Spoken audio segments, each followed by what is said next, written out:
News channel जो सच आपको बताने में हिचकते हैं वह सच हम आपको बताने जा रहे हैं। ऐसा सच जो सीधा आपसे जुड़ा है, देश के हर परिवार से जुड़ा है।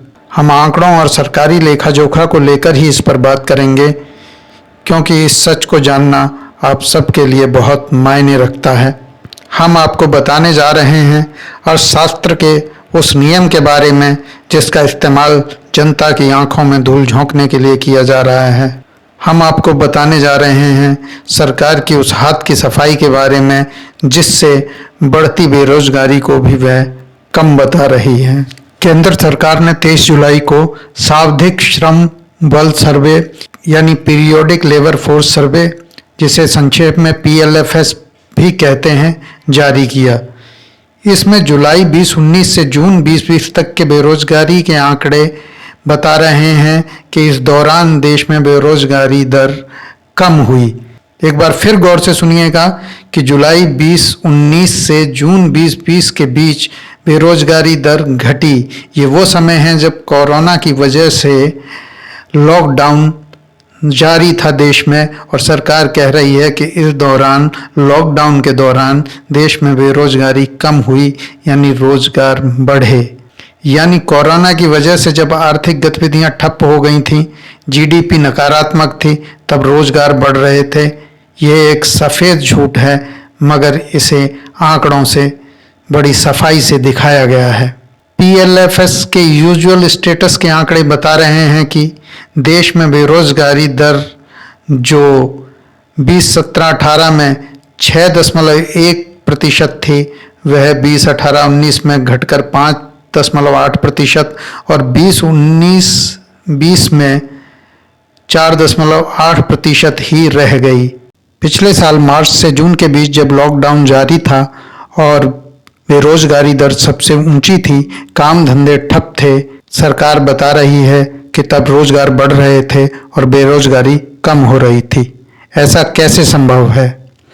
असल में सरकार के पास बेरोजगारी को नापने के 2 मेथड हैं, यानी 2 तरीके हैं। पहला यूजुअल स्टेटस, जिसके बारे में हमने आपको अभी बताया है।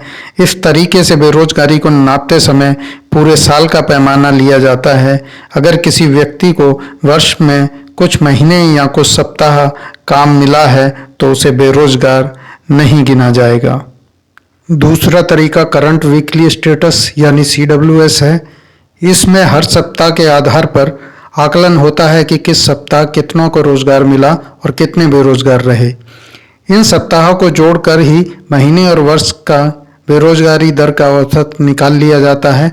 अर्थशास्त्री रोजगार के करंट वीकली स्टेटस को ही उचित तरीका मानते हैं। इसमें जिस सप्ताह रोजगार नहीं मिला उसे उस सप्ताह बेरोजगार ही माना जाएगा। इससे क्या फर्क पड़ता है? इसका जवाब बेरोजगारी नापने के दोनों आंकड़ों को दर्शा रहे चार्ट में स्पष्ट दिख रहा है। करंट वीकली स्टेटस में जो बेरोजगारी दर 8.8% है, वह यूजुअल स्टेटस में करीब आधी 4.8% रह गई है। ऐसा क्यों हुआ? ऐसा इसलिए हुआ क्योंकि यूजुअल स्टेटस में किसी को अगर कुछ महीने या सप्ताह भी काम मिल जाता है तो उसे पूरे वर्ष के आंकड़े में रोजगार युक्त दर्ज किया जाता है। पूरे साल रोजगार मान लेना ही आंखों में धूल झोंकना है, और इस तरह बेरोजगारी दर कम होकर करीब आधी रह जाती है। Centre for monitoring Indian economy CMIE का आंकड़ा बता रहा है कि अब जुलाई में कुछ सुधार आ रहा है। लॉकडाउन में छूट मिलने के साथ ही रोजगार शुरू हुए हैं। CMI का करंट वीकली स्टेटस बता रहा है कि 7 जुलाई को देश में बेरोजगारी दर 7% थी। शहरी क्षेत्रों में ये 8.2% थी और ग्रामीण क्षेत्रों में 6.4%। हालांकि 9 जुलाई को ये 9% से ऊपर थी।